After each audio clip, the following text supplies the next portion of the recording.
Jambret kalung turis India di Seminyak, dua pemuda menjerit di amuk massa. Aksi jambret yang dilakukan dua pemuda inisial IKR dan KR di Jalan Kunti 1, Kelurahan Seminyak, Kota Badung, pada Kamis 18 Desember malam berakhir sial.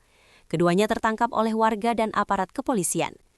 Bahkan, jambret asal Jalan Taman Pancing, Desa Pemogan, Denpasar Selatan, dan asal Banjar Dinas dalam Kubu Karangasem tersebut diberi hadiah akhir tahun oleh warga berupa salam olahraga, sampai mereka menjerit kesakitan.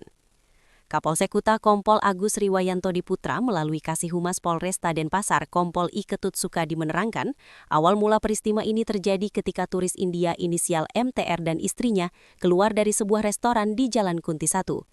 Setibanya di tempat kejadian perkara, tiba-tiba dari sebelah kanan mereka muncul dua orang laki-laki yang juga mengendarai sepeda motor. Bahkan kedua orang tak dikenal itu langsung merampas kalung beserta liontin emas milik istri pelapor, lalu bergegas kabur. Sehingga MTR berusaha mengejar kedua jambret tersebut sambil berteriak meminta pertolongan warga di sekitar lokasi. Informasi peristiwa ini juga diterima oleh Polsek Kuta dan Kanit Reskrim Ibtu Mateus Dias Prakoso memerintahkan tim Opsnal Reskrim untuk melakukan penyelidikan. Alhasil tak butuh waktu lama pelaku dapat ditangkap oleh warga bersama aparat tak jauh dari TKP. Namun KR dan IKR sempat diamuk oleh massa yang geram atas perbuatan meresahkan mereka. Setelah itu, pelaku dibawa ke Mako Polsek Kuta guna proses lebih lanjut.